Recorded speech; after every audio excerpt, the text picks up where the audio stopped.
Aujourd'hui, avec le pasteur Joseph Prince, je vous salue tous dans le nom de Jésus. Tournez-vous vers votre voisin, souriez et dites-lui, tu sais, quelque chose de bien et de puissant va t'arriver durant ce service. Je crois en Dieu. Amen. Cela va se produire. Croire de la bonne façon ne signifie pas croire suffisamment longtemps, suffisamment fort, et si ardemment que cela devient réalité. Non, croire de la bonne façon n'a rien à voir avec vous. Croire de la bonne façon, c'est croire dans quelque chose qui est juste.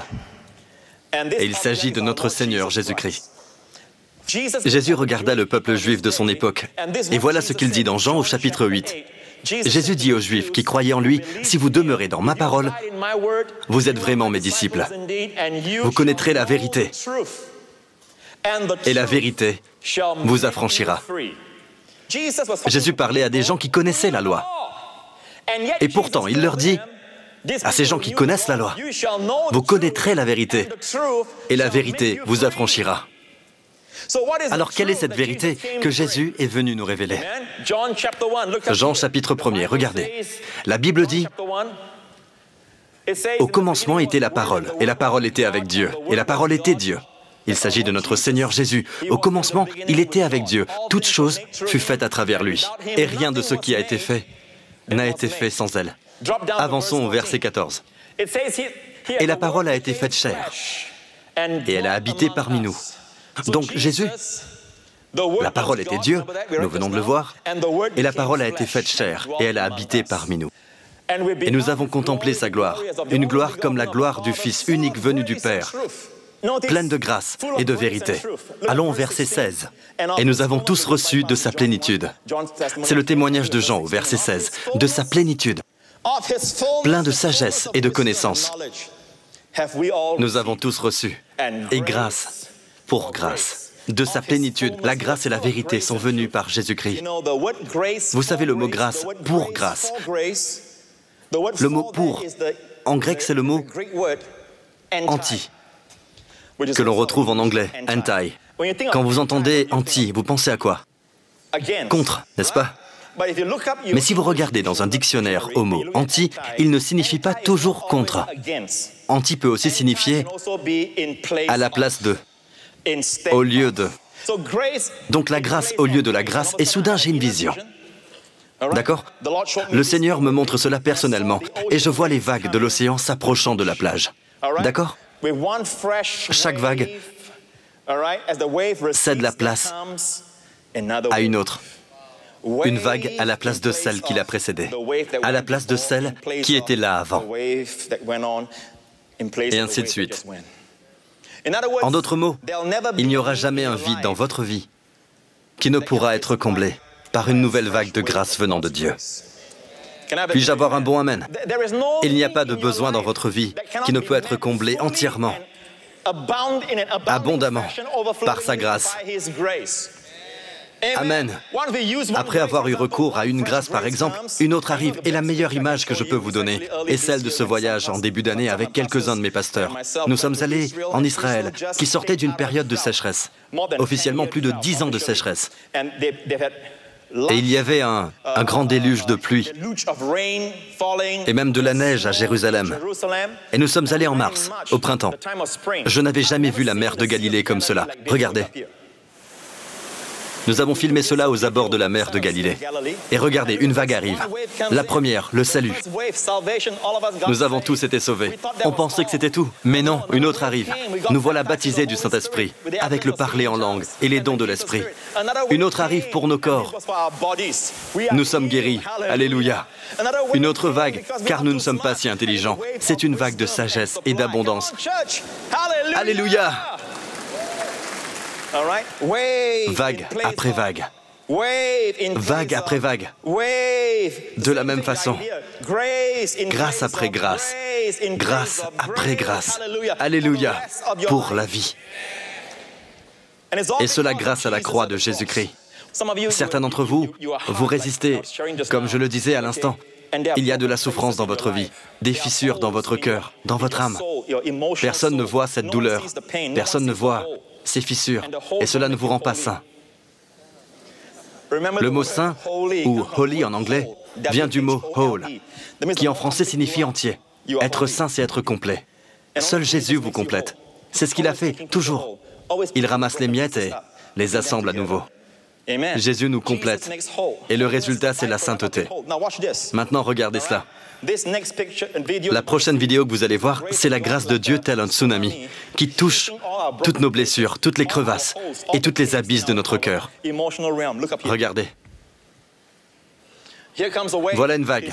Elle s'écrase sur cette falaise. Nous sommes nombreux à ressembler à cette falaise. Nous sommes durs. Mais nous sommes brisés, craquelés, de partout. Toutefois, nous essayons d'être forts. Mais vous savez quoi? Quand la vague arrive, elle comble les fissures. Amen. Puis, quand vous pensez que la grâce a disparu, une autre provision de grâce arrive et comble chaque crevasse de votre cœur brisé et apaise et guérit chaque blessure. Recevez la grâce au nom de Jésus. Recevez la grâce. Amen. La seule chose qui peut empêcher cela, c'est si vous essayez d'intervenir. Essayez de la mériter et vous échouez. La seule façon d'arrêter la grâce, la seule façon d'arrêter tous les avantages de la grâce, c'est d'avoir un comportement de propre justice. Quand Dieu fit une alliance de grâce avec Abraham, les 10 commandements ne furent pas encore donnés au mont Sinaï. D'accord? Dieu offrit à Abraham une alliance de grâce inconditionnelle.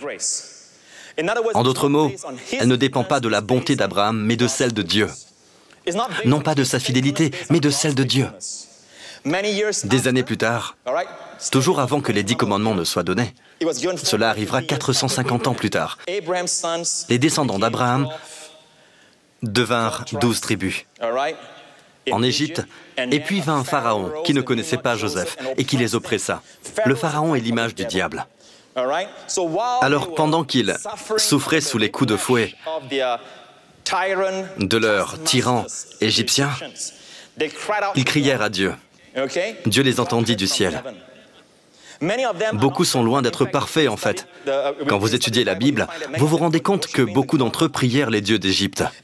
Et Dieu leur envoyait un sauveur, comme Jésus, Moïse, un sauveur pour les délivrer. Alors Moïse les sauve, pas parce qu'ils sont bons, mais parce que Dieu est bon. Dieu n'oublie pas son alliance avec Abraham, Isaac et Jacob.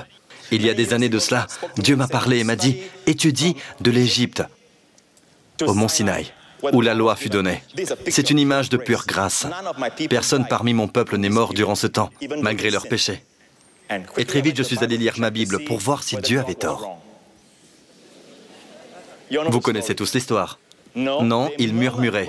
Quand Dieu les fit sortir, ils se retrouvèrent face à la mer Rouge. Et les armées d'Égypte arrivaient derrière eux. Et ils s'exclamèrent, ils murmurèrent, « Moïse, pourquoi tu nous as emmenés ici pour mourir? N'y a-t-il pas de tombe en Égypte » Moïse cria vers le Seigneur. Et Dieu dit, « Élève ta verge et étends ta main sur la mer et fends-la. » C'est comme si Dieu n'avait pas entendu leur murmure, qui est péché. Car l'alliance de Dieu ne dépendait pas de leur sainteté, mais de la sienne.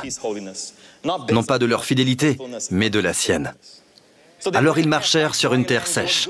Tout allait bien pour un moment. Cela dura 3 jours. Puis, les eaux amères de Mara. Ils essayèrent de boire cette eau, mais elle était empoisonnée. Alors ils murmurèrent encore contre Moïse. Moïse cria à l'Éternel, et l'Éternel lui indiqua un bois. Christ fut crucifié sur un bois, qu'il jeta dans les eaux, et elles devinrent douces. Et ils étaient heureux pour un moment. D'accord?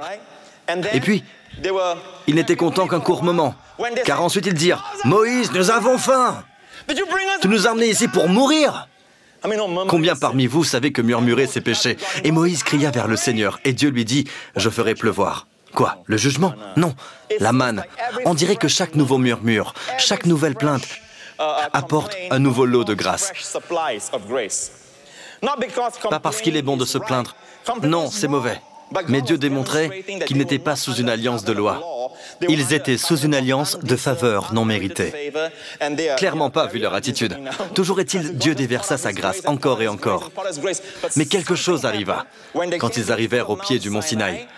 À partir de ce moment, après que Dieu eut donné les 10 commandements, quand ils murmurèrent, ils moururent. Quand ils se plaignirent, ils tombaient raides morts. Alors quelque chose arriva en ce temps-là. Avant, personne ne meurt malgré leurs plaintes. Et le même péché ensuite cause leur mort. Donc il y a des années de cela, Dieu m'a dit d'étudier cela.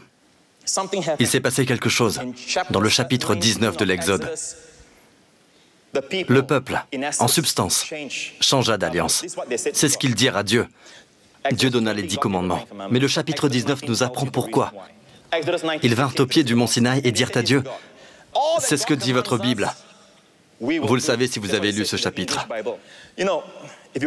Juste après avoir dit cela, la Bible nous dit que Dieu changea de ton. Dieu recule et dit, « Moïse, dis-leur de ne pas s'approcher. La montagne est sacrée. Si vous voulez que je vous bénisse en me basant sur votre bonté, sur votre fidélité, et non pas sur ma bonté et ma fidélité, prenez garde de ne pas vous approcher de la montagne où vous mourrez. » Mais Pasteur Prince, qu'en est-il de nos actions, notre comportement, notre morale? Écoutez, s'ils comptaient sur la bonté de Dieu, sa bienveillance, sa fidélité, jusqu'au bout du chemin, jusqu'au mont Sinaï, et que là-bas ils dirent, « Dieu, tu sais, Dieu, on ne peut pas suivre ta loi. Seigneur, c'est par la grâce que tu nous as fait sortir d'Égypte, par la grâce tu nous ramèneras à la maison. » Et ils auraient continué à compter sur sa bonté et sa fidélité. Vous tomberez amoureux de Dieu. Il ne cessera de parvenir à vos besoins et sa bonté les transformera. Sa bonté les guidera de gloire en gloire. Sa bonté mènera tous les pécheurs à la repentance.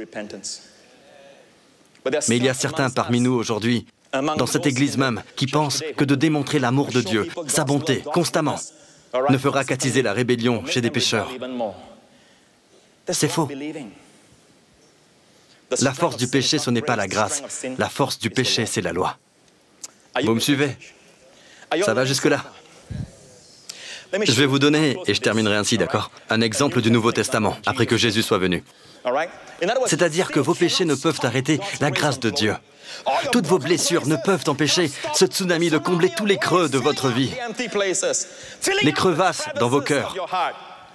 Amen. Dans Matthieu chapitre 14, verset 1, le tout premier verset nous parle de Hérode Antipas. Il était le fils d'Hérode le Grand.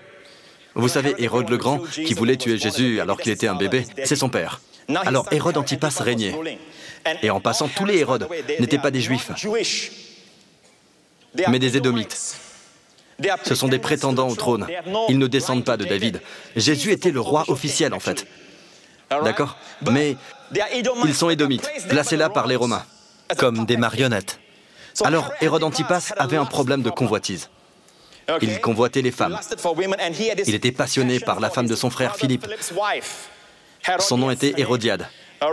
Et il se passa quelque chose. Quand Jean-Baptiste était vivant, il lui avait dit que c'était contre la loi qu'il prenne la femme de son frère.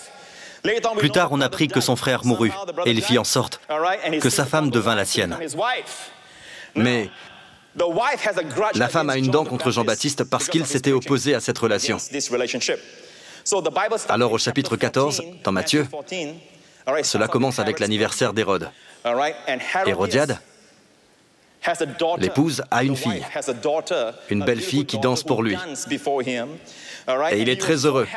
Cet homme libidineux lui dit alors, devant tous les invités, il lui fait serment, « Tout ce que tu me demanderas, je te le donnerai. » Probablement un peu sous. Et elle demande alors à sa mère, qui lui dit quoi demander. Et elle demande à Hérode la tête de Jean-Baptiste sur un plateau d'argent. Et il ne veut pas le faire. D'accord?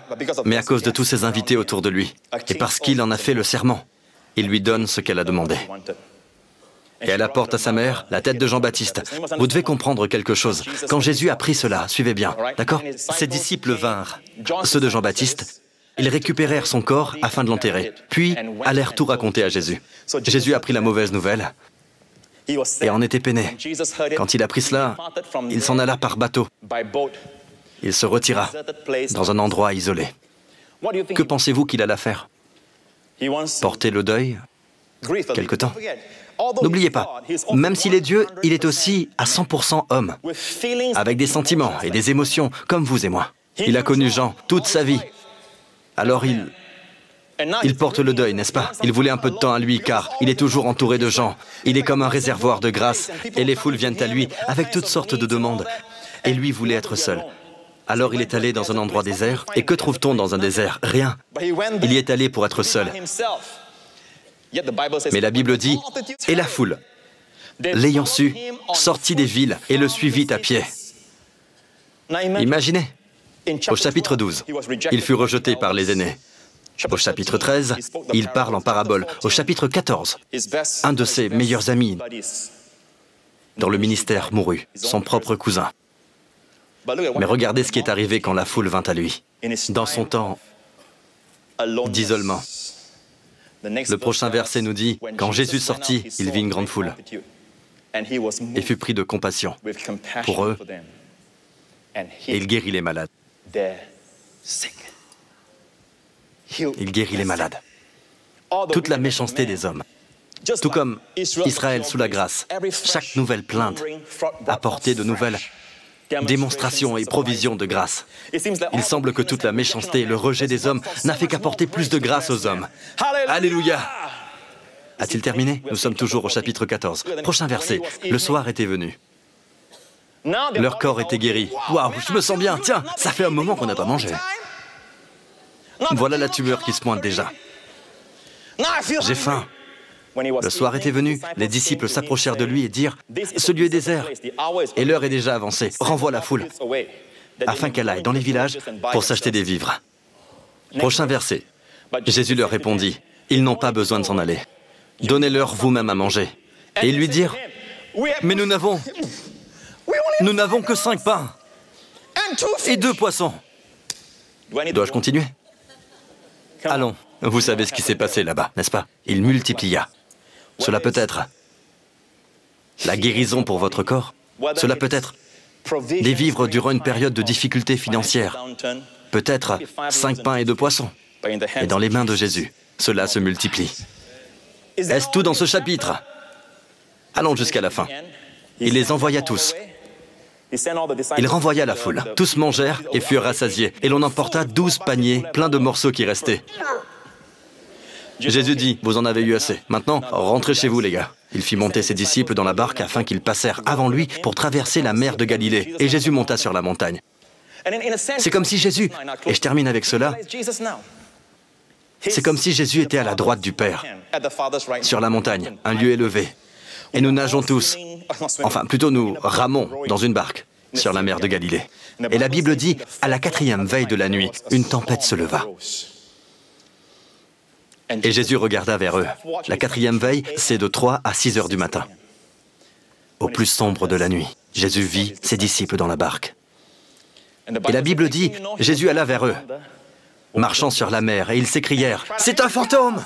Jésus dit, « N'ayez pas peur. » Dans la version grecque, « Je suis ». La version française dit, « C'est moi ». Mais en grec, « Je suis ». C'est ainsi que Dieu se présenta à Moïse au buisson ardent. « Je suis. Je suis. » Puis la Bible dit, dès l'instant qu'ils l'accueillèrent à bord, le vent cessa. Les vents lui obéirent. Ensuite, ils accostèrent. Tout cela au chapitre 14. Grâce après grâce. Lisons au chapitre 14. Après avoir traversé la mer, ils vinrent dans le pays de Génézareth. Les gens de ce lieu, ayant reconnu Jésus, envoyèrent des messagers dans tous les environs et on lui amena tous les malades. Ils le prièrent de leur permettre seulement de toucher le bord de son vêtement, un petit bout de lui. Et tous ceux qui le touchèrent furent guéris, complètement guéris. Du vent, Iron Man. Va-t'en, Spider-Man. Ou Superman. Tous ces super-héros, ils ne sont pas réels. Mais cet homme, roi des rois et seigneur des seigneurs, rempli de grâce et de vérité. Peu importe votre maladie, peu importe votre situation, si vous êtes en dépression, plus vous le touchez, complètement guéri. Il semble, après ces chapitres où l'on parle de rejet, et ce chapitre s'ouvre sur une grande méchanceté envers Jean, il y avait encore plus de grâce pour le peuple. Jean 1, il faut que je vous en parle. Elle était dans le monde, et le monde a été fait par elle, et le monde ne l'a point connue. Elle est venue chez les siens, et les siens ne l'ont point reçue. Mais à tous ceux qui l'ont reçue, elle a donné le pouvoir de devenir enfants de Dieu, à ceux qui croient en son nom. Il faut que je vous le dise. Vous voyez ce mot? Au verset 12, nous le recevons tous, n'est-ce pas? Nous sommes tous devenus enfants de Dieu. Mais regardez le verset 11. Elle est venue chez les siens, et les siens ne l'ont point reçue. Je termine avec cela. Vous savez, dans la version grecque, le premier « sien » est différent du deuxième « sien ». Elle est venue chez les siens. D'accord? C'est différent de « les siens ne l'ont point reçue ». Dans la version grecque, il y a ce genre neutre, ou le genre masculin, ou le genre féminin. Dans le premier « sien » qui est neutre, on ne parle donc pas de gens. Elle est venue à ses propres choses. Mais dans le deuxième « sien », le genre est masculin. Il parle donc de son propre peuple. Il parle du peuple. Le peuple masculin. Il vint à ses propres choses. Ils le reconnurent. Quand il passa près de 6 vaisseaux de pierre remplis d'eau, elle se transforma en vin. Ses propres choses le reconnurent. Les seuls qui ne l'ont pas reçu sont ces créatures sur 2 pattes. Mais même si nous avons péché, la rébellion des hommes ne peut atteindre son cœur d'amour. Elle ne peut endiguer sa grâce inexorable. Et je voudrais vous dire quelque chose. Vos échecs ne sont pas fatals. Vos erreurs du passé ne définissent pas votre avenir. D'accord? Je vous le dis, sa grâce abondera dans vos vies. À partir d'aujourd'hui, pensez à ce qu'il vous procure, pas à ce que vous désirez. Oubliez-vous un peu et focalisez-vous sur Christ uniquement. Et dites à tous, il est ma confiance, ma sagesse. Il est tout ce qu'il vous manque. Et tous disent Amen. Loué soit-il. Penchez la tête, fermez les yeux, vous tous ici. Et tous ceux qui nous regardent en ce moment. Mon ami, si tu es là aujourd'hui et que tu n'as jamais rencontré ce merveilleux Sauveur, notre Seigneur Jésus-Christ, ton Sauveur personnel et Seigneur, mon ami, n'oublie pas cela. La première vague de grâce est celle du salut. À quel point Dieu nous aime, pour qu'il n'épargne pas le Fils qu'il aime tant, pour nous sauver. Christ est mort pour nos péchés. Et la seule façon d'empêcher sa grâce de venir à toi est de dire « Non, moi ça va, je peux me sauver tout seul. J'ai fait plein de bonnes actions dans ma vie. Je suis quelqu'un de bien. » La seule façon de la repousser, c'est de dire « Je peux me sauver tout seul. Je suis un bon gars. Je suis une bonne femme. » Ce ne sont pas tes péchés qui l'arrêtent. Tes péchés ne peuvent arrêter la grâce du Seigneur. Ça ne fait rien si tu es misérable, ou mauvais, ou pécheur. Au contraire, il y a plus de grâce pour toi. Alors, mon ami, si tu veux dire, « Pasteur, je sais à présent pourquoi le Seigneur m'a guidé jusqu'ici aujourd'hui, afin que je reçoive ses provisions de grâce. » Si tu te sens concerné, je voudrais que tu te lèves.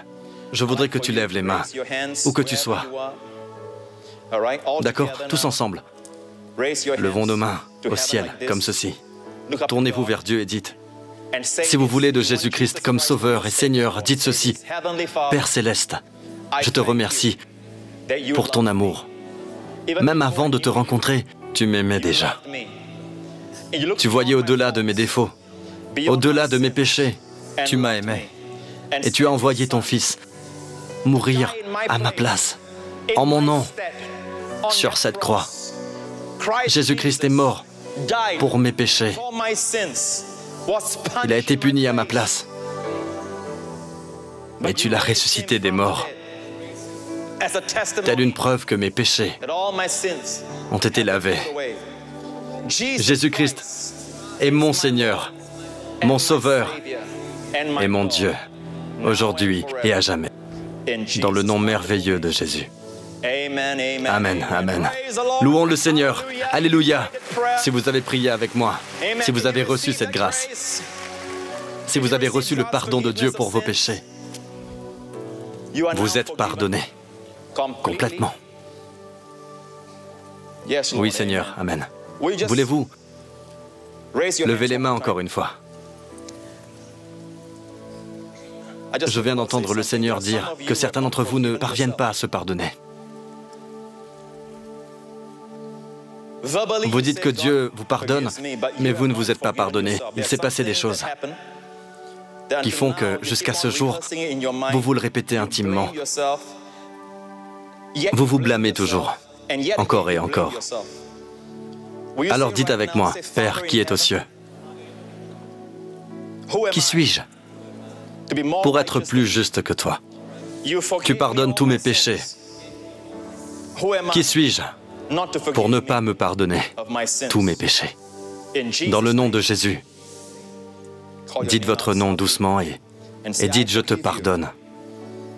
Je te pardonne comme Dieu t'a pardonné. » Dans le nom de Jésus. Amen, amen, amen. Louons le Seigneur. Alléluia. Levez les mains, vous tous ici, où que vous soyez. Pour cette semaine qui arrive, que le Seigneur vous bénisse, vous et votre famille, avec les bénédictions d'Abraham. Toutes celles dans les cieux et en Christ, elles sont pour vous. Une après l'autre, grâce après grâce, après grâce. Amen. Pensez à ce qu'il nous offre. Il y a bien assez de provisions de grâce pour lundi, pour mardi, pour mercredi. Plus encore viendront pour jeudi, pour vendredi. Jusqu'au bout, mon ami. Et que le Seigneur lui-même vous protège, vous garde, vous et vos proches durant cette semaine, de toute infection, de tout mal ou d'accident, de tout danger, de la puissance des ténèbres et du malin lui-même. Le Seigneur vous protège, vous et vos proches. Que l'Éternel fasse luire sa face sur toi et qu'il t'accorde sa grâce. Que Dieu vous place au bon endroit, au bon moment durant cette semaine. Que le Seigneur vous sourie et vous accorde à vous et à votre famille, à ceux que vous aimez, sa paix, dans le nom de Jésus. Et nous disons tous, Amen. Votre devoir, pensez à ce qu'il vous